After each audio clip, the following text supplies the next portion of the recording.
व्यावसायिकता हा शब्द आज कुठल्याच क्षेत्रापासून अपवाद राहिला नाही. मग ते वैद्यकीय क्षेत्र असो, पत्रकारिता असो, राजकारण असो, समाजकारण असो, नाहीतर अर्थकारण असो, व्यावसायिकतेशिवाय कुठल्याही क्षेत्राची प्रगती होत नाही असं आपल्या सर्वांनी ठरवलं. ही व्यावसायिकता ज्यावेळेस वैद्यकीय क्षेत्रात येते त्यावेळेस आज वैद्यकीय क्षेत्राची जी अवस्था आहे ती अवस्था आणि कट प्रॅक्टिस याला छेद देणारी प्रॅक्टिस रुग्णसेवा आधीच्या पिढींनी केली. त्या पिढीतलं नाव आपल्याला जर जाणून घ्यायचं असेल तर आपल्याला तो प्रवास घेऊन जातो डॉक्टर कुमार चौथानी सरांपर्यंत.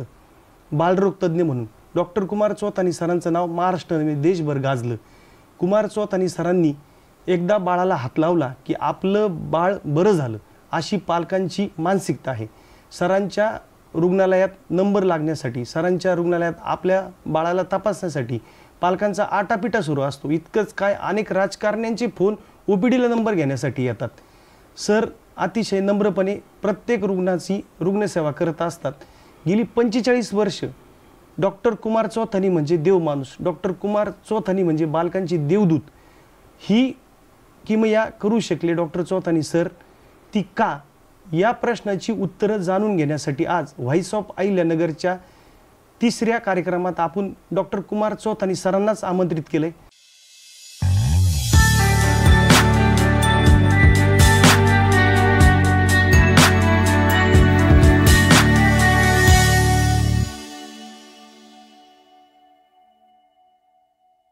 मनपूर्वक तुमचं स्वागत करतो. सर, प्रत्येक माणसाच्या आयुष्यात त्याचं बालपण हा कालखंड अत्यंत महत्त्वाचा असतो. विचार आणि संस्कारांची जडणघडण खरी तिथून होत असते. तर प्रेक्षकांना उत्सुकता आहे, मला स्वतःला उत्सुकता आहे. डॉक्टर कुमार चौथानी सरांचं व्यक्तिमत्व जे काही आम्ही पाहिलं, अनुभवलं, कुमार चौथानी सर बालपणात कशी घडली? श्री माझा जन्म झाला तो कच्छमध्ये झाला, गुजरातमध्ये. बरं. अगदी छोटंसं गाव, 1,500 पॉप्युलेशन असेल त्या गावात माझा जन्म झाला. मी 4थीपर्यंत 3रीपर्यंत तिथंच होतो कच्छला. पण थोडं आर्थिक परिस्थिती आणि काही समस्यांमुळे मला वडिलांनी चुलत्यांकडे सोडलं. चुलते माझे श्रीरामपूरला होते. बरं बरं बरं. तर मी 4थीला श्रीरामपूरला आलो आणि मग माझं पुढचं एज्युकेशन सर्व श्रीरामपूरला झालेलं आहे. बरं बरं बरं. चुलत्यांकडे तुम्ही शिक्षणासाठी आले? हो, चुलत्यांकडे मी जवळजवळ 6 वर्ष होतो. अच्छा. त्याच्यानंतर माझी एक बहीण आणि माझा एक भाऊ ते पण चुलत्यांकडे माझ्याबरोबर होते. तर आम्ही 3 भावंडे जवळजवळ 6 वर्ष आम्ही चुलत्यांकडे शिकलो घरी राहून.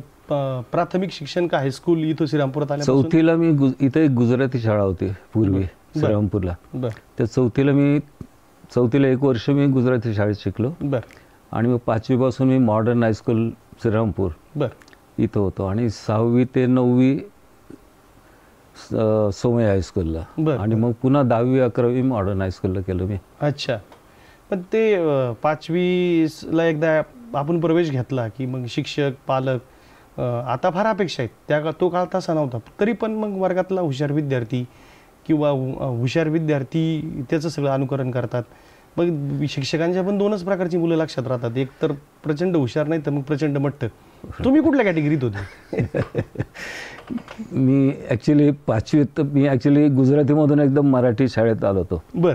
मला खूप थोडंसं अडचणीचं होतं सुरुवातीला मराठी समजून घ्यायला. 1च वर्ष गेलो होतो मध्ये. बरोबर. त्याच्यामुळे मला खूप थोडंसं कठीण वाटत होतं. पण सुदैवाने मी 5वीला पण पहिला आलो वर्गात. वा वा वा. आणि 5वी ते 11वी पर्यंत पहिला दुसरा असंच होतो मी. अच्छा. आणि मग आत्ता करिअरचे ऑप्शन हे करिअरविषयी बोललं जातं, लिहिलं जातं, पालकांमध्ये पण अवेअरनेस आहे. तो काळ तो नव्हता. तुम्ही ज्या काळात 11वी सुटलात किंवा 11वी पर्यंत शिकलात, मग त्यावेळेस असं काही ठरवलं होतं की शालेय जीवनामध्ये किंवा आपल्याला डॉक्टर व्हायचं? ॲक्च्युली त्यावेळेस काय परिस्थिती होती की जो हुशार आहे तो एक तर मेडिकल किंवा इंजिनिअरिंग फील्ड चूज करायचा. आणि लहानपणापासून आमचे एक फॅमिली डॉक्टर होते, डॉक्टर वैद्य म्हणून. तर त्यांच्याकडे मला बऱ्याच वेळेस न्यायचे. किरकोळ कारणासाठी कुठं लागलं, खर्चटलं की मला खूप ते अट्रॅक्शन वाटलं होतं की आपणही असं व्हायला पाहिजे. आणि मग त्या दृष्टीने मला ते मेडिकल फील्डबद्दल खूप उत्सुकता होती आणि मी ठरवलं की मी डॉक्टरच होणार म्हणून. बरं बरं बरं. आणि मग आता एंट्रन्स वगैरे ह्या सगळ्या गोष्टी आल्या, बरेचसे निकष पण सगळे बदलले. तो पिरियड कसा होता तुमचं, ऍडमिशन कसं झालं? त्यावेळेस नव्हतं. बरं. माझं मी 11वीला 10वी म्हणजे 11वीला मी त्यावेळेस 11वी होती. 11वीला मी बोर्डात आलो होतो. किती साली साधारणतः? ते 68 साली. बरं. मी बोर्डात 13वा. बरं. आणि ॲक्च्युली मी पहिलाच विद्यार्थी जो श्रीरामपूरमधून बोर्डात आलेला आहे. बरं. त्याच्यामुळे अत्यंत गरिबी परिस्थिती देखील वाढल्याने ठरवलं की नाही याला पुण्याला पाठवायचं. मग समाजाने मला थोडं आर्थिक मदत केली. मला नॅशनल मेरिट स्कॉलरशिप मिळाली. बरं. आणि याच्यातून मी फर्ग्युसनला ॲडमिशन घेतली. अच्छा. फर्ग्युसनला मी 2 वर्ष होतो. बरं. आणि मग नंतर BJ. तर आमच्या वेळेस काही एंट्रन्स किंवा CET वगैरे असं काही प्रकार नव्हता. अच्छा. फक्त जे 11वीचं मेरिट होतं त्या मेरिटवरच ॲडमिशन व्हायचं. इंटर सायन्सच्या म्हणजे फर्स्ट इयर सायन्सच्या मार्क्सवर ॲडमिशन मिळायची.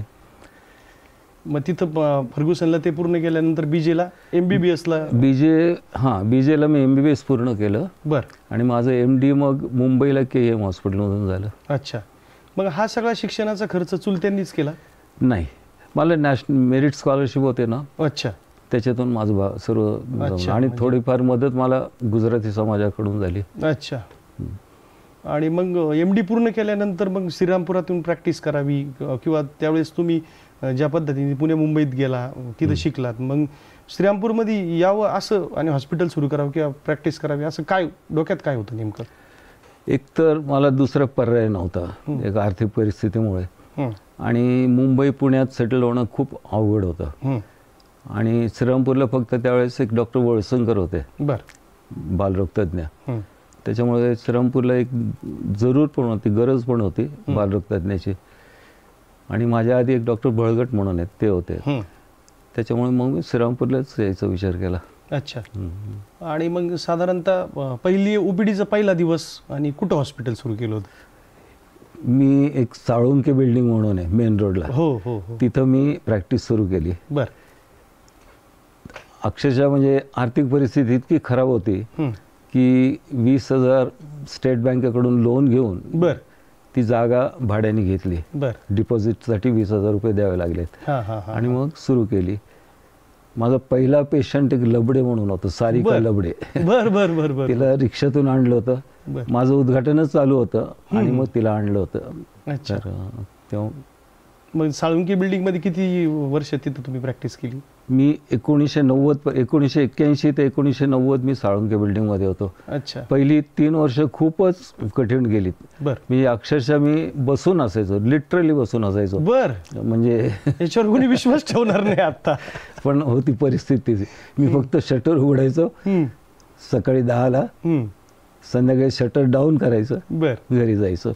दिवसातून 1 किंवा 2 पेशंट, कधी आठवड्यातून 2-3 पेशंट, अशी परिस्थिती होती. हे तुम्ही सांगताय म्हणून आम्हाला विश्वास ठेवावा लागेल. परिस्थिती मी ॲक्च्युली सोडून जायचा विचार करत होतो की सोडून द्यावी आता प्रॅक्टिस आणि कुठेतरी नोकरी करावी. अच्छा. मोठं हॉस्पिटल कुठेतरी जॉईन करावं. असं अशी वाईट परिस्थिती मी 3 वर्ष काढलेत. बरं. मग त्यानंतर काय टर्निंग पॉईंट ठरला प्रॅक्टिसचा? डॉक्टर वळसंकर म्हणून बालरोगतज्ञ होते श्रीरामपूरला. ते एकदा ट्रिपला जाणार होते नॉर्थ इंडियाच्या. तर त्यांनी मला सांगितलं की तू माझी OPD बघशील का 3 महिने. तर मी त्यांना म्हणालो की काहीच हरकत नाही सर, मी बघेन. पण ते म्हणाले तू तिथे येऊन बसायची गरज नाही आहे, माझ्याकडे जे पेशंट येतील तर माझा कामाचा मुलगा तुझ्याकडे पेशंट पाठवेल. अशा रीतीने तो पहिला ब्रेक मला हा मिळाला. अच्छा. आणि मी जो आठवड्यातून 2 किंवा 3 पेशंट बघणारा, दिवसाकाठी मी 50 पेशंट बघायला लागलो. आणि तो एक टर्निंग पॉईंट होता. अच्छा. म्हणजे पालकांच्या लक्षात आलं की डॉक्टर कुमार चौथनी नावाचा एक हुशार डॉक्टर श्रीरामपुरात आलेला आहे आणि तिथं आपल्याला मुलं घेऊन जायला हरकत नाही. ही गोष्ट आधी माहीतच नव्हती. नाही, त्याच खूप म्हणजे माझ्यावर उपकार आहेत डॉक्टर वळसंकर सरांचे. अच्छा. खूप अगदी त्यांनी मला खूप मदत केली. आणि त्यानंतर 3 महिन्यानंतर ते आलेत. येण्याच्या आधी त्यांनी मला कळवलं होतं की मी आता येतो या दिवशी. मी पेशंटना सांगायला सुरुवात केली की आता सर येणार आहेत, तुम्ही त्यांना तिथंच दाखवत जा. त्यामुळे त्यांना माझं खूप कौतुक वाटलं. आणि मग त्यांनी मला 2 महिन्यानंतर अप्रोच केलं की माझं पण हॉस्पिटल नाही आहे, तुझं पण नाही आहे, तर आपण दोघं मिळून हॉस्पिटल सुरू करूया. बर. मग अशा तऱ्हेने आम्ही दोघांनी मिळून एक छोटंसं अगदी 8 बेडचं हॉस्पिटल सुरू केलं. अच्छा. सध्या शुक्ला सर बांधतायत ना, हो हो हो, त्यांच्या शेजारी एक बिल्डिंग आहे. बर. तिथं आम्ही 8 बेडचं हॉस्पिटल सुरू केलं दोघांनी मिळून. बर. आणि त्यानंतर मग आम्ही शिफ्ट झालो सेवक बिल्डिंगमध्ये. बर.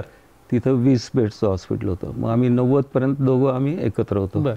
पण सरांना पुढचं म्हणजे बांधायची इच्छा वगैरे नव्हती, हॉस्पिटल बांधायची, कारण ते खूप सिनियर होते, मला 10-12 वर्ष जवळजवळ. बरोबर. त्याच्यामुळे मग माझं सेपरेट हॉस्पिटल बांधलं. बरोबर. आता जिथं डॉक्टर चौथानी हॉस्पिटल आहे, वार्ड नंबर 7ला. वार्ड नंबर 7ला. बरोबर. एक वैद्यकीय ज्या पिरियडमध्ये तुम्ही प्रॅक्टिस सुरू केली, त्या पिरियड, तो जो पिरियड आहे त्या पिरियडमध्ये मर्यादा होत्या की आता जेवढी तपासणीसाठी उपकरणं, मशीन्स किंवा जे वेगवेगळे इक्विपमेंट आहेत ते त्या पिरियडमध्ये नव्हते. आणि तुम्ही ज्या पिरियडमध्ये काम केलं त्या पिरियडमध्ये तुमच्याच अनेकदा बोलण्यातून जी गोष्ट आहे तीच आपण श्रोत्यांना सांगूया. क्लिनिकल जजमेंट नावाचं एक मेडिकल सायन्समध्ये पार्ट असतो, त्या पार्टचा उपयोग करून तुम्ही पेशंट तपासता. तर ती गोष्ट जरा सविस्तर सांगा ना. ॲक्च्युली मेडिकल फील्ड असं आहे की मला असं वाटतं क्लिनिकल जजमेंट खूप महत्त्वाचं आहे. बरं. त्याच्याने जवळजवळ निम्म्याच्या म्हणजे 75% आपण डायग्नोसिस हे हिस्ट्री घेऊन आणि तपासूनच आपण करू शकतो डायग्नोसिस. अगदी 25% केसेसमध्ये आपल्याला इन्व्हेस्टिगेशनची जरूर लागते. आणि ते इन्व्हेस्टिगेशन देखील कोणते करायचे आणि त्याच्यातून आपल्याला काय मिळणार आहे हे माहीत असेल तरच ते इन्व्हेस्टिगेशन ॲडवाईज करून उपयोग आहे. अच्छा. तुम्ही अगदी 10-15 लिस्ट द्यायची इन्व्हेस्टिगेशनची आणि त्यातून तुम्हाला काहीच मिळणार नसेल माहिती, तर मग त्याचा काही उपयोग नाही. त्याच्यामुळे क्लिनिकल जजमेंट हे केव्हाही म्हणजे कधी पण क्लिनिकल जजमेंट हे मेडिकल फील्डमध्ये खूप महत्त्वाचं आहे. बरोबर बरोबर. नाही, बघ त्याचा उपयोग करून तुम्ही प्रॅक्टिस केली किंवा तुमच्या प्रॅक्टिसचं मर्म ते आपण असं म्हणूया. पण आता ज्या पद्धतीने आता तुम्ही जी गोष्ट एक्सप्लेन केली आणि ॲक्च्युली वैद्यकीय क्षेत्रातलं जे वातावरण आहे, म्हणजे आम्ही तुमच्या ओपीडीला आलो तर तुम्ही ज्या पद्धतीने एका बाळाला साधारणतः 25 मिनिटं तपासता आणि मग त्यानंतर पुढचा जो काही तुमचा डायग्नोसिस असेल आणि किंवा गोळ्या औषधं देणं असेल ती प्रक्रिया पार पाडता. पण मग आज जी काही नवोदित डॉक्टर्स आहेत किंवा बालरोगतज्ञ आहेत, तर त्यांच्याकडे बाहेर ओपीडी गर्दी झालेली असते आणि मग ती गर्दी एकीकडं आणि मग तो प्रेशर आणि मग पेशंटला द्यायचा वेळ, तर मग ह्या गणितामध्ये क्लिनिकल जजमेंट कुठेतरी हरवतंय असं वाटतं. अगदी अगदी 100% तसं होतं. तुम्ही वेळ दिलाच पाहिजे, कारण तो पेशंट येतो तो खूप मोठ्या अपेक्षेने येतो. म्हणजे पेशंटचे आई वडील देखील खूप मोठ्या अपेक्षेने येतात आणि आपण त्यांची हिस्ट्री ऐकल्याशिवाय आणि तपासल्याशिवाय आपल्याला काहीच कळत नाही. बरोबर बरोबर. आणि मग ज्या पद्धतीने आज तुम्ही क्लिनिकल जजमेंटच्या आधारे प्रॅक्टिस केली आणि त्या प्रॅक्टिसच्या आधारे वेगवेगळ्या पेशंटला फरक पडला, गुण येत गेला आणि पालकांचा एक विश्वास बसला की बाबा चौथानी सरांनी हात लावला तरी पण आमचं बाळ बरं होतं. तर मग ती एक जबाबदारी आणि एक कर्तव्य म्हणून तुम्ही त्याच्याकडे कसं पाहिलं? मला नेहमी असं वाटतं की जो पेशंट येतो तो किंवा आई वडील घेऊन येतात, ते खूप विश्वासाने आपल्याकडे येतात. आपण काहीतरी दिल्याशिवाय आपल्याला घेण्याचा काहीच अधिकार नाही असं मला वाटतंय. बरं. त्याच्यामुळे आपण त्यांना न्याय द्यायलाच पाहिजे, त्यांचं ऐकून घ्यायला पाहिजे, निदान व्हायला पाहिजे. जे आपल्यासाठी ज्या गोष्टीसाठी आले त्याला आपण काहीतरी न्याय दिला तरच आपण फी आकारण्यात काहीतरी अर्थ आहे. नाही तर मला असं वाटतं की हे खरं वैद्यकीय सेवेचं मर्म आहे तुम्ही जे सांगितलं ते. आणि तुमची पिढी हा विचार उभं आयुष्य जगली. आज ह्याच्या विरोधी वातावरण समाजात आहे, ते दुर्दैव आहे संपूर्ण वैद्यकीय क्षेत्राचं. पण मग हे सगळं करताना जी काही माणसाच्या इच्छा, आकांक्षा किंवा जे काही इतर गोष्टी असतात, मला मोठं व्हायचं किंवा बाकीचे एक हॉस्पिटल झालं अजून मोठं काही करायचं, या अभिलाषा आणि हा प्रामाणिकपणा, हा ताळमेळ कसा?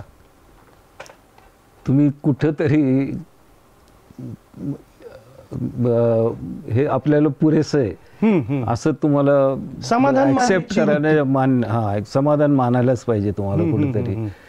आणि तुम्ही प्रॅक्टिस केली. मला चांगलं आठवतं, माझे अगदी 3 वर्ष मी हालाकीत काढलेत ना, त्यामुळे माझे चुलते त्यांचं गोडाऊन जिथं ते बसायचे ते अगदी माझ्या दवाखान्याच्या मागच्या बाजूला ते.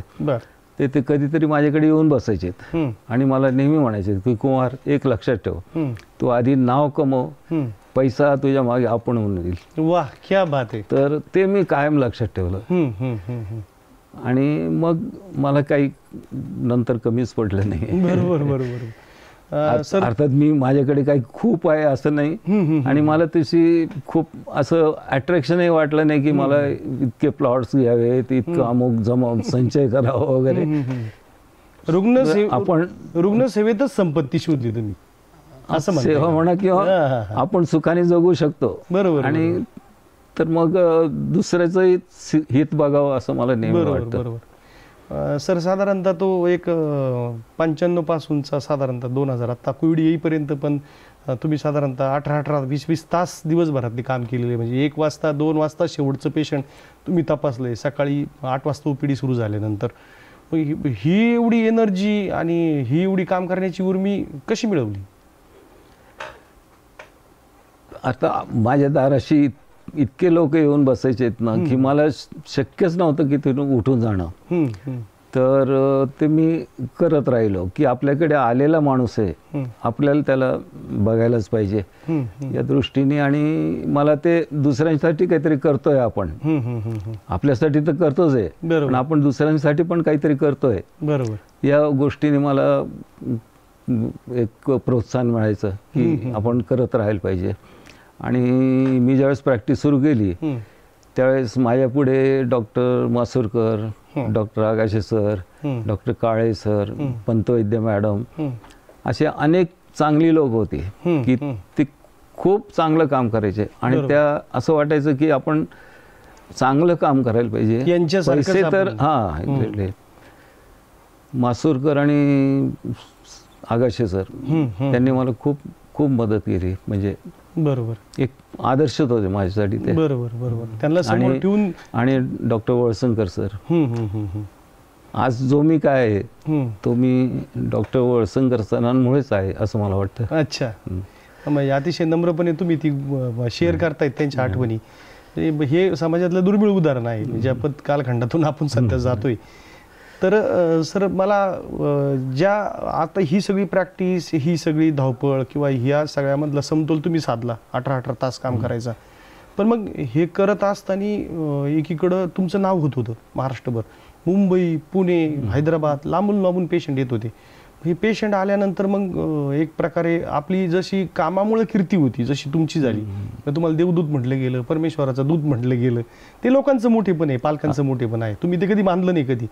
पण मग ही जबाबदारी एकीकडे वाढत होती आणि मग एकीकडं तुम्ही ज्या पद्धतीने काम करत होतात, मग त्या कधी ती जी काही जबाबदारी किंवा लोकांचं जे काही आपल्याला मोठे म्हणणं आहे त्याचा काही प्रेशर कधी घेतला का तुम्ही किंवा दबाव? नाही, मी काही स्वतःहून काही माझ्या प्रसिद्धीसाठी मी कधीही प्रयत्न केला नाही. मी हे प्रेमच समजतो. म्हणजे मला सन्मान कधी किती मिळाले तरी मला वाटतं की हे लोकांचं प्रेम आहे माझ्यावर. अच्छा, या पद्धतीनेच मी ते स्वीकारतो सर्व. बरोबर.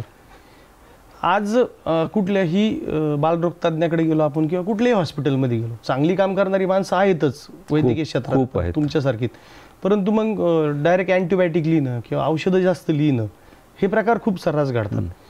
तुमच्या ओपीडीला गेलं आणि तुम्ही एखादा रुग्ण तपासला, 1 किंवा 2 औषधं किंवा अँटीबायोटिक सरासरी तुम्ही टाळतात. काय जे काही सायन्स आहे बालकांचं, मेडिकल सायन्स, ते नेमकं तुमच्या हे प्रॅक्टिसचं मर्म काय? मला असं वाटतं अननेसरी कोणती गोष्ट करण्यात काहीच अर्थ नाही. कोणतंही मेडिसिन घेतलं की त्याला साईड इफेक्ट्स असणारच. तर कोणतंही औषध लिहिताना आपण 10 वेळेस विचार करायलाच पाहिजे की याच्यापासून फायदा होणार आहे का तोटा होणार आहे. जर तोटा होणार असेल तर 10 औषधं लिहून देण्यात काहीच अर्थ नाही आहे. अच्छा, म्हणजे गरजेपुरतं गरजेपुरतं देणं किंवा इव्हन तपासण्या आपण जे करतो त्याच्यातून आपल्याला काहीतरी निदानाला मदत होणार आहे तरच त्या तपासण्या सांगण्यात अर्थ आहे. अच्छा, सार्वजनिक प्रॅक्टिसचं हे खरं बरोबर आहे. मला असं वाटतं प्रत्येकाने पहिल्यांदा सुरुवातीला म्हणजे पेशंटचं हित बघायला पाहिजे. तो एक तर खूप अडचणीत असतो आपल्याकडे येतो त्यावेळेस. म्हणजे मानसिक आर्थिक काय असतील ते हॉस्पिटलमध्ये कोणी आनंदाने येत नाही. एक्झॅक्टली, एक मजबुरी म्हणून येतो. बरोबर. तर त्याचा गैरफायदा घेण्यात काहीच अर्थ नसतो. त्याला आपण किती उपयोगी पडू शकतो हे बघायला पाहिजे. आणि हे मला माझ्या आई वडिलांनी आणि चुलत्यांनी शिकवलं. तुमची जी जडणघडण झाली त्या विचार आणि संस्कारातून ती आलेली शिकवण होती, ती तुम्ही प्रॅक्टिसमध्ये पण कंटिन्यू ठेवली. सर, आता जी आपण चर्चा करतोय त्याच चर्चेचा पुढचा धागा की बुवा रुग्ण आणि पेशंट संवाद, तो आजकाल संपत चाललाय आणि तो संवाद प्रॉपर घडत नसल्यामुळं डॉक्टरांविषयीची आस्था, आपुलकी संपते, रिस्पेक्ट संपतोय. तर मग नव्या पिढीने हा एरर कसा दूर केला पाहिजे? मला वाटतं एक पुरेसा वेळ द्यायला पाहिजे आपण पेशंटला समजून घेणं खूप महत्त्वाचं असतं. पुरेसा वेळ देणं, पेशंटला नको असं वाटायला की आपल्याला फसवलं गेलं आहे, आपल्याला विनाकारण तपासण्या करायला सांगतायत किंवा विनाकारण औषधं देत आहेत वगैरे, विनाकारण ॲडमिट करायला सांगतायत. हा एक त्यांना विश्वास निर्माण करावा लागतो मला असं वाटतं. जे डॉक्टर म्हणून तुम्ही जो सल्ला दिलाय तो सल्ला देताना त्याच्याबरोबर विश्वास पण, कम्युनिकेशन प्रॉपर झालं पाहिजे. बरोबर. तरच हे सर्व जे काही हल्ली प्रॉब्लेम्स आहेत ते सुटू शकतील. नाही, प्रॉब्लेम्स म्हणजे हॉस्पिटलवर हल्ले होत आहेत, डॉक्टरांवर हल्ले होत आहेत, कायदा झालाय त्याच्यासाठी, कायद्यानुसार गुन्हे पण दाखल होत आहेत, पण ती गोष्ट घडून जाते ना. ती गोष्ट घडण्यासाठी अटकाव करणं म्हणजे रुग्ण आणि डॉक्टर हा संवाद खूप महत्वाचा आहे. हे प्रॉपर उत्तर आहे. एक्झॅक्टली. आज मला 45 वर्ष झालीत, मला एकही प्रसंग आठवत नाही की माझ्याशी पेशंट कोणी भांडलेलं आहे. एकही प्रसंग आठवत नाही मला. झालेत माझ्याकडून बरेचसे असे प्रसंग झालेत की अचानक डेथ झालेले आहेत, पण माझ्याशी कोणी वाद घातला नाही. मला विचारलं, मी त्यांना समजावून सांगितलं की मग ते ऍक्सेप्ट करायचे. बरोबर. म्हणजे एक प्रसंग नाही, अनेक झाले असतील. बरोबर. पण माझ्याशी कोणीही अगदी अंगावर धावून आलं किंवा माझ्याशी कोणी भांडलं, मला एकही प्रसंग. ज्या संयमानं आणि ज्या शांततेनं तुम्ही प्रॅक्टिस केली, तो नुसती प्रॅक्टिस नाहीये सर, ती तो ऍक्च्युली वैद्यकीय क्षेत्रात प्रॅक्टिस कशी करावी याचा एक रोडमॅप आहे.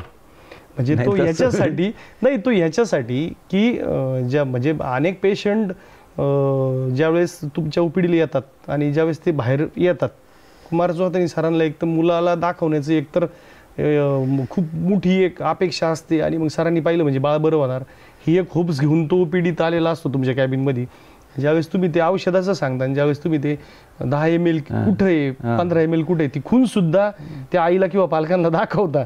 म्हणजे हे जे तुमचं डिवोशन आहे, तर ते डिवोशन अनेकदा पालक म्हणतात म्हणजे सर एवढे सिनियर आहे पण सरांनी आम्हाला ती खून सांगितली की लक्षात येत आहे का तुमच्या, इतके बारकावे सांगितले. म्हणजे सर उगाच मोठे नाही आहेत की सरांनी ज्या पद्धतीने पेशंटला विश्वास देणे किंवा पेशंटला एक सपोर्ट करणं पालकांना पण, तर ते सरांकडून घडते.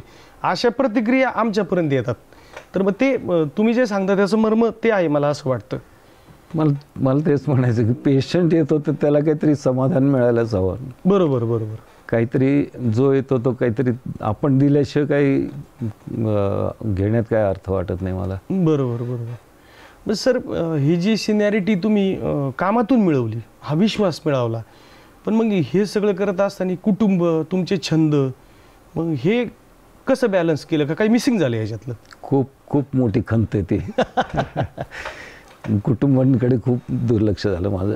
अच्छा. आणि माझ्या मिसेसनी खूप सहन केलंय. अच्छा. अक्षरशः रात्री 2-2 वाजेपर्यंत जागी असायची ती माझ्या जेवणासाठी. बर बर बर. सगळे पेशंट संपल्यानंतर तुम्ही जेवणार? इव्हन माझ्या मुलांनी मला समजून घेतलं की मी काहीच वेळ दिला नाही त्यांना. अच्छा. पण त्यांनी खूप समजून घेतलं मला, मुलांनी समजून घेतलं, मिसेसनी. तिचं तर खूपच कौतुक वाटतं मला. साधना ताईंचं खूप कौतुक वाटतं की ती अक्षरशः 2-2 वाजेपर्यंत जागी असायची. आणि मी दुसऱ्या दिवशी सकाळी 6ला उठलो की ती माझ्या आधी उठून माझ्यासाठी चहा तयार. अच्छा.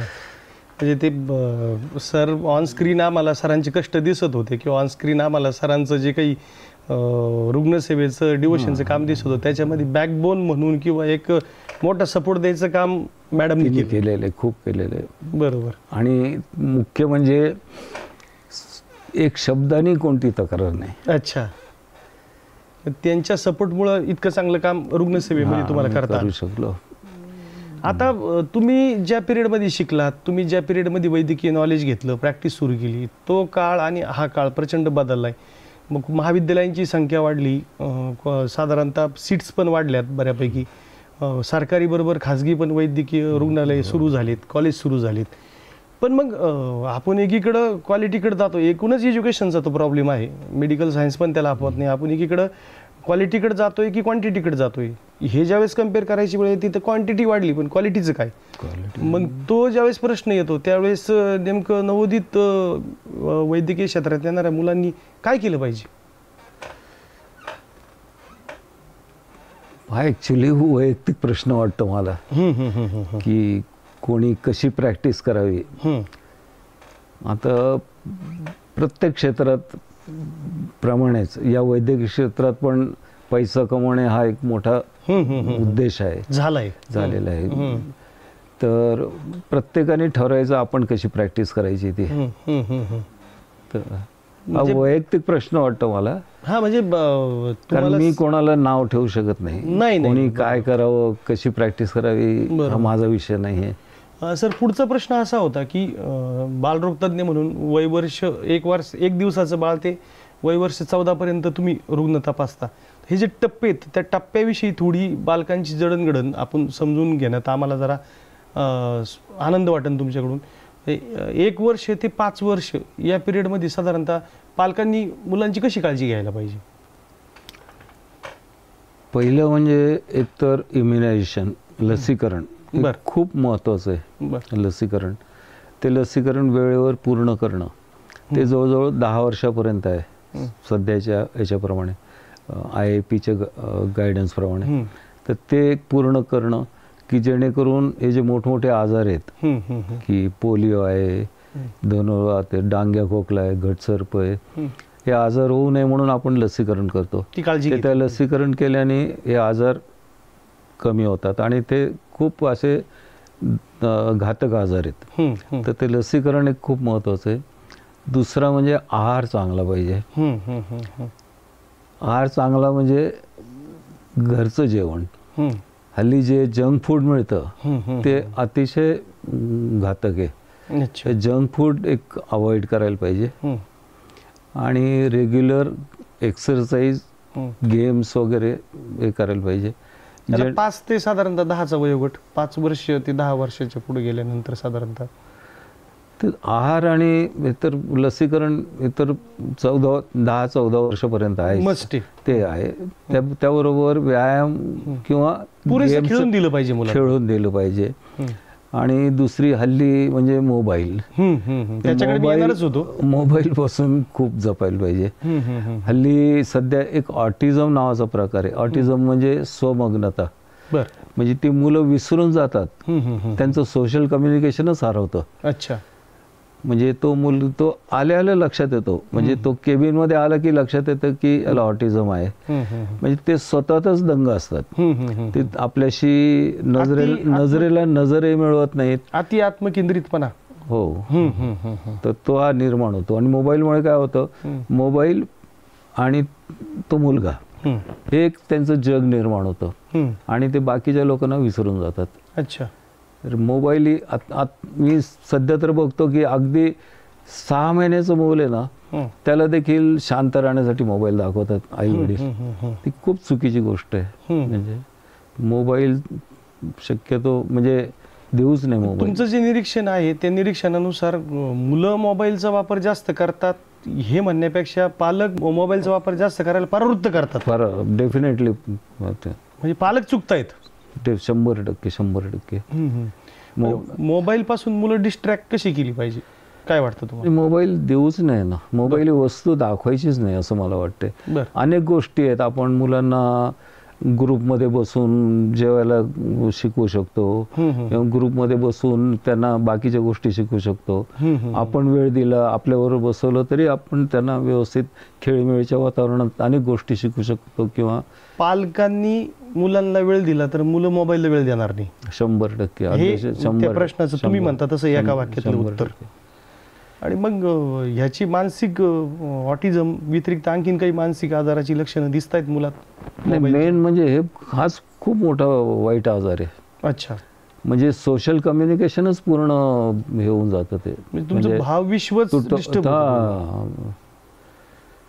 मग त्या केसेसमध्ये तशा पालकांनी तुम्ही काय सजेस्ट करता उपाय म्हणून? एक तर त्यांचं मोबाईल बंद करायला पाहिजे.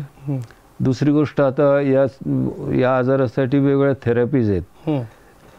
बऱ्याच therapies, occupational therapy, speech therapy. Actually ती मुलं आहेत ना, ते त्यांच्या स्वमग्नतेमुळे बोलायलाही खूप उशिरा शिकतात. अच्छा. तो देताना कंप्लेंट हीच असते पालकांची की हा 3 वर्षात झाला, 3.5 वर्षात, 4 वर्षात झाला, बोलत नाही. त्यावेळेस त्यांच्या लक्षात येतं की कुठंतरी मुलाला प्रॉब्लेम आहे, आणि तो प्रॉब्लेम असतो ऑटिझमचा. बरोबर बरोबर. मग त्यांना वेगवेगळ्या थेरपीज आहेत, त्याच्यासाठी स्पेशल डॉक्टर्स वगैरे आहेत. तर त्या थेरपीचा वापर करायला पाहिजे. आणि मुख्य म्हणजे मोबाईल पूर्णपणे बंद करायला पाहिजे. पुरेसा वेळ द्यायला हवा पालकांनी मुलांसाठी, जे ॲक्च्युली मी पण नाही केलं, पण मी ॲडवाईस करतो. मॅडमनी ती जबाबदारी पार पाडली. आता तुम्ही ह्या प्रश्नाच्या उत्तरात जी गोष्ट सांगितली तो उपप्रश्न म्हणून मी पुढे कंटिन्यू करतो. तिथपर्यंत मी येणारच होतो की जंक फूड, फास्ट फूडचा उल्लेख आला. आता आपल्याला हॉटेलिंग अवॉइड करणं मुश्किल आहे सगळ्यांना, अशा कल्चरमध्ये आपण जगतोय. पण मग समजा जंक फूड जर मुलांना टाळायचं, तर मग पालक म्हणून काय ऑप्शन दिलं पाहिजे? भारतीय जे फूड आहे आपलं, ते ज्याला आपण पूर्ण अन्न म्हणतो, त्याच्यामधले कोणते पदार्थ आहेत का ते मुलांना आपण देऊ शकतो? त्या काही पदार्थांची नावं. आता पूर्वी आपल्या वेळेस कसं असायचं की आपल्याला मूठभर शेंगदाणे द्यायचेत, खिशात घालून द्यायचेत, आपण ते खात असू. असे काही शेंगदाण्याचा लाडू आहे किंवा असे अनेक पदार्थ आहेत की जे आपण खाऊ म्हणून देऊ शकतो त्यांना, मुलांना. चिक्की आहे, लाडू आहे, तर ते पदार्थ द्यायला हवेत. फळं द्यायला पुरेशा प्रमाणात. भारतीय म्हणून जी काही आपली ऍक्च्युली मैद्याचे पदार्थ टाळायला पाहिजेत. त्याच्यामध्ये मैदा आणि प्रोसेस फूड असतात ना, त्याच्यात खूप शुगर असते आणि खूप सॉल्ट असतं. अच्छा.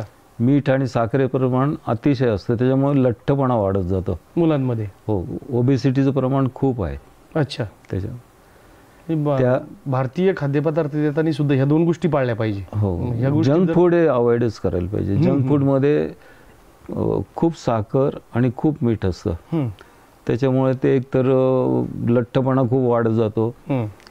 अगदी कमी वयात डायबिटीस, ब्लड प्रेशर असे मोठमोठे आजार होतात. अच्छा. त्याच्यामुळे अशी जे आपलं खानपान आहे, मुलांना आपण चुकीचा आहार देतोय, चुकीचा आहार, ती गोष्ट कारणीभूत आहे. त्याला ती प्रकर्षाने टाळली पाहिजे. हे आपल्याकडं आजी आजोबा किंवा जी जुनी जाणती माणसं होती, ती ज्या पद्धतीचा आहार घेत होती, तो खरं तर ते जे डाएट होतं किंवा ते जे त्यांचं जे खाणं होतं, ते जर आपण फॉलो केलं ह्या पिढीने, जसं आता ज्वारीच्या भाकरीचं कौतुक होतंय, ज्या पद्धतीने श्रीमंतांचा आहार झाला तो डायबिटीजला उत्तर म्हणून किंवा शुगर नियंत्रण ठेवण्यासाठी, तसं मुलांच्या बाबतीत पण ती जी खाद्यपदार्थ ते फॉलो, घरचंच जेवण द्यायला हवं. बरोबर. कोविडच्या काळामध्ये तुम्ही सगळे नॉर्म्स पाळून प्रॅक्टिस केली इतर डॉक्टरांप्रमाणे, आणि कोविडची सगळी वेव सगळी अनुभवली तुम्ही. त्या काळात खूप चॅलेंजिंग जॉब होता कोविडमध्ये प्रॅक्टिस करणं. आणि पहिली वेव गेल्यानंतर दुसरी वेव मुलांच्यावर येते की काय, अशा पण त्यावेळेस बातम्या आल्या. सुदैवाने परमेश्वर कृपेने तसं काही झालं नाही.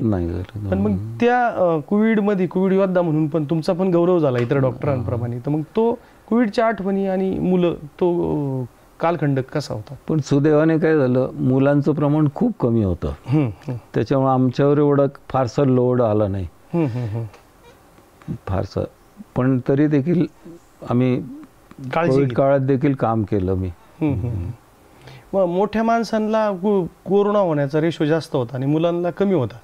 लहान मुलांची इम्युनिटी जास्त असते, असं काही त्याच्या मागे वैद्यकीय कारण?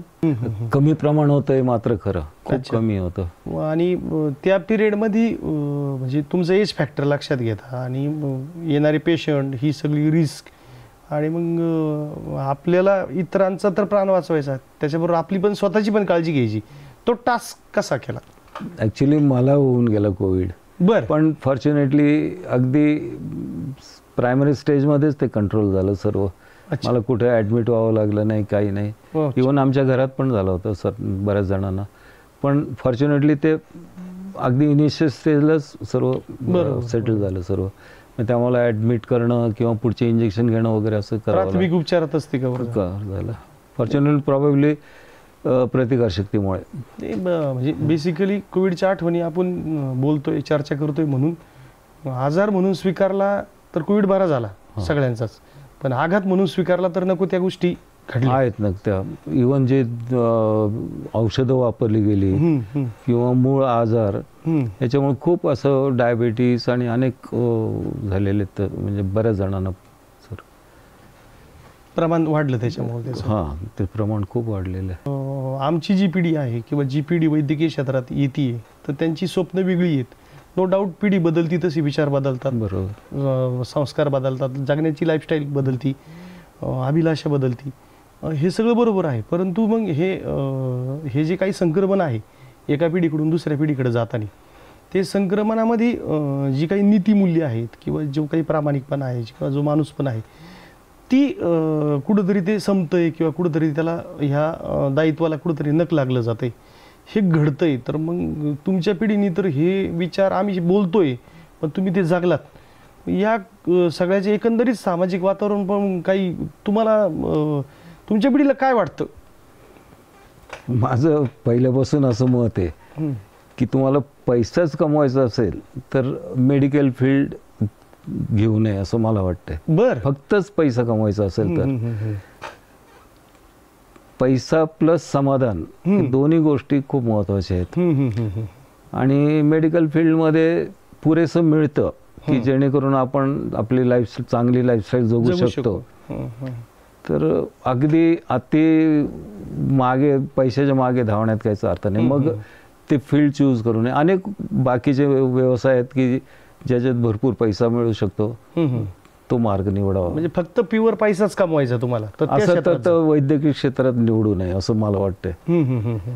बरोबर. आणि मग ते काय दुसऱ्यांची फसवणूक करावी लागते आणि वैद्यकीय क्षेत्रात खूप लिमिटेशन्स आहेत. पूर्वी एक फिजिशियन होते, खूप मोठे फिजिशियन होते पुण्याचे, सरदेसाई म्हणून. ते नेहमी म्हणायचे मी कधी टाटा बिर्ला होऊ शकत नाही, पण मी सरदेसाईच राहिलं पाहिजे. आपण जे आहोत म्हणजे आपले लिमिटेशन आपल्याला कळायला पाहिजे आणि कुठेतरी माणसाने काय आपल्याला पुरेसं आहे हे ठरवायलाच हवं. तेच आधी जसं तुम्ही म्हटले तसे जगण्याच्या धावपळीमधला जो फुल स्टॉप आहे, समाधानाचा फुल स्टॉप, विशेषतः फुल स्टॉप म्हटलं की असं वाटतं का जगणं थांबतं की काय, तशा अर्थाने नव्हे, समाधानाचा फुल स्टॉप शोधता आला पाहिजे. कुठं आपलं समाधान काय, आपल्या गरजा आहेत आणि आपण कुठं थांबायचं हे आपल्याला कळायलाच पाहिजे. दुर्दैवाने हे होत नाहीये, म्हणून वैद्यकीय क्षेत्रात जे चुकीचं घडतंय ते घडतंय. ते बरोबर. तुम्ही नो डाऊट ते क्लिअर केलं की पुढच्या पिढीने कशी प्रॅक्टिस करायला पाहिजे.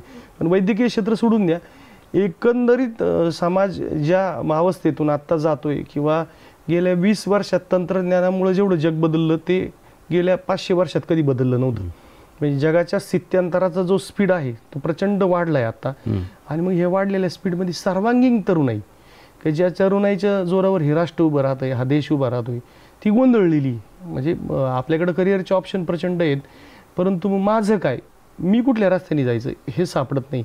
विचारांचा गोंधळ आणि जगण्यामधला मी समजतोय पण तो कृतीत उतरत नाही. मग या तरुणाईला तुम्ही काय सांगाल? मला तर असं वाटतं की आवडीचं क्षेत्र निवडायला पाहिजे. कारण सर्वजण डॉक्टर होत आहेत, इंजिनियर होत आहेत, म्हणून आपण त्या मागे धावण्यात काय अर्थ नाही. मला वाटतं आपण आता उदाहरण आहेत आपल्या पुढे, उदाहरण साहेब आहेत किंवा रवी भागवत आहेत, की त्यांनी खूप करून दाखवलेलं आहे. कुठली डिग्री नसताना कलेची खूप. तेच सांगतो की माणूस त्याच्यात खूप पुढे जाऊ शकतो. बरोबर. तुम्ही कोणतंही क्षेत्र निवडा पण त्याच्यात तुम्ही टॉप राहायचा प्रयत्न करा. हे माझं सांगणं. मला असं नेहमी वाटतं. बरोबर. की डॉक्टरच व्हायला पाहिजे असं काही नाही, इंजिनियरच व्हायला पाहिजे असं काही नाहीये, पण तुम्ही जे काही निवडाल त्याच्यात तुम्ही एकदम टॉपला राहण्याचा प्रयत्न करा.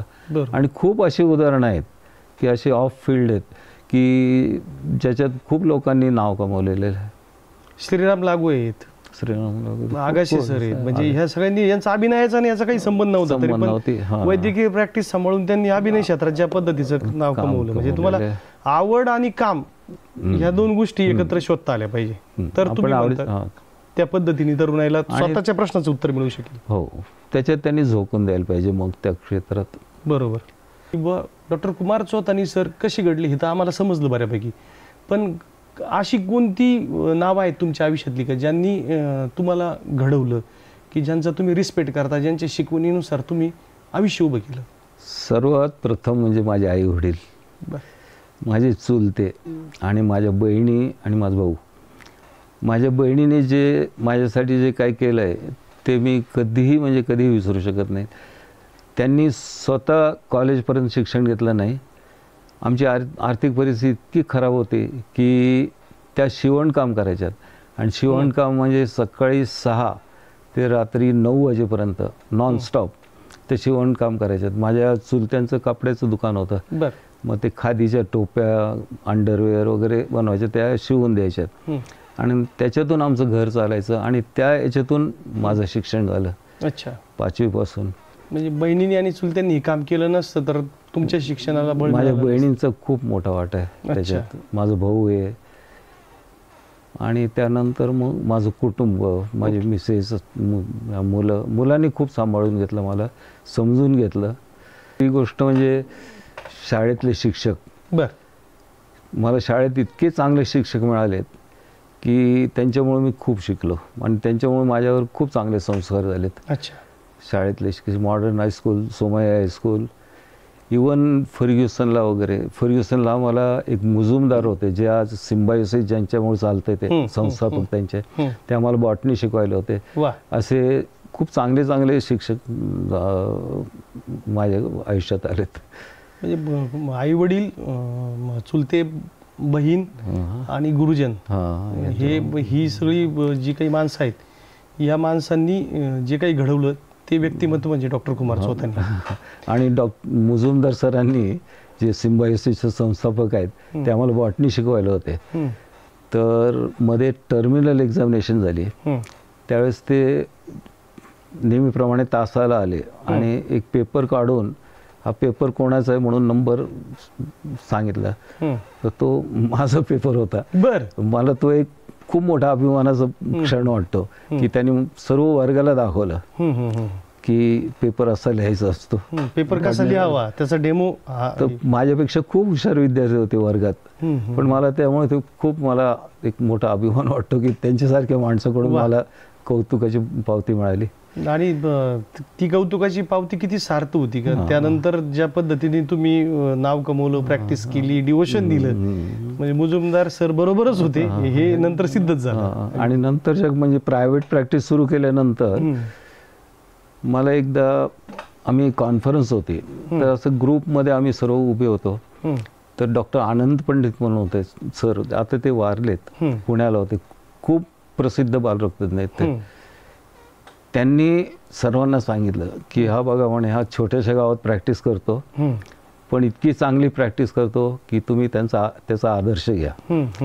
तो एक असे मला पुरस्कारापेक्षा हे खूप मोठा हा पुरस्कार वाटतो मला. नाही, तोच प्रश्न मी तुम्हाला पुढचा विचारणार होता. आता ओघांनी तुम्ही ते उत्तर दिलंय, पण ते पूर्ण उत्तर करूया आपण की तुमच्यावर, तुमच्या कामावर प्रेम करणारी जी काही माणसं आहेत, संस्था आहेत, त्यांनी तुम्हाला पुरस्कृत केलं अनेक पुरस्कारांनी. ते लोकांचं प्रेम आहे, तुम्ही मनापासून ते पुरस्कार स्वीकारले. पण ह्या सगळ्या प्रवासामध्ये तुमच्या दृष्टीने सगळ्यात मोठा पुरस्कार कोणता? मला ते सांगतं, असे प्रसंग मला खूप म्हणजे आता पंडित सरांनी, आनंद पंडित सरांनी मला जे माझं कौतुक केलं ना, तो मला कोणत्याही पुरस्कारापेक्षा मोठा पुरस्कार वाटतो. आणि आजही देखील असे बरेच जण आहेत की मला ते नेहमी म्हणत असतात, तू खूप चांगलं काम करतोयस, असंच करत जा. मला वाटते सन्मानापेक्षा, पुरस्कारापेक्षा मला खूप मोठं एक हे वाटतं, आनंद वाटतो तो. बरोबर. आपल्या कामाचं जे काही कौतुक होतं, म्हणजे मुख्य म्हणजे जे आपल्या मेडिकल फील्डचे हे नाही, म्हणजे ज्यांचं काही संबंध नाही, ते कौतुक करतात आपल्या त्यांच्या प्रेमापोटी, किंवा त्यांना ते असं वाटतं की याच्याकडे खूप गर्दी आहे, हा काहीतरी चांगला असेल वगैरे. अँगलमधून ते आपल्याकडे आपले कौतुक करतात. पण आपल्याच फील्डमधले सिनियर ज्यावेळेस कौतुक करतात आपलं, त्यावेळेस तो खूप मोठा अभिमानाचा क्षण असतो. बरोबर. म्हणजे रोहित शर्माचं कौतुक जर सचिन तेंडुलकर करत असेल केलं तर ते रोहितला मी अप्रिशिएट होतं. मी कौतुक करणं हे एक सामान्य माणूस म्हणून करू शकतो, पण जेव्हा सचिन तेंडुलकर कौतुक करेल तेव्हा तो खरंच पात्र असेल तो त्या गोष्टीला. अगदी अगदी बरोबर. सर, काही रुग्ण ज्या पद्धतीने तुमच्याकडे येतात आणि ज्या पद्धतीने काही आठवणी तुम्ही आधी सांगितल्या होत्या की त्याच्यातल्या एक गरीब महिलेचा किस्सा ज्यावेळेस मी तुमची पुण्यनगरीसाठी मुलाखत केली त्यावेळेस तुम्ही सांगितला होता, तो जरा. त्यावेळेस माझ्याकडे खूप गर्दी असायची, तर रात्री मी 1-2 वाजेपर्यंत काम करायचो मी अक्षरशः. तर त्यावेळेस तिचा नंबर लागला नाही म्हणून बाहेर काउंटरवर सिस्टरने सांगितलं असेल की आज नंबर लागणार नाही, तुम्ही उद्या या. पण ती बाई खूप लांबून आली होती आणि ती शेवटपर्यंत बसून राहिली. आणि मग सर्व पेशंट संपल्यानंतर मला सिस्टरनी सांगितलं की खूप दुपारपासून बसली. म्हटलं ठीक आहे. मग मी बघितलं त्याला ॲडमिट करायची गरज होती म्हणून ॲडमिट पण करून घेतलं मी. आणि ते 5-6 दिवसानंतर डिस्चार्ज दिला मी त्याला. त्यावेळेस तिच्याकडे पैसे नव्हते म्हणून ती मला दागिने काढून द्यायला लागली. बरं. तर त्यावेळेस मला खूप वाईट वाटलं आणि मी तिच्याकडून बिल घेतलं नाही. बरं बरं बरं.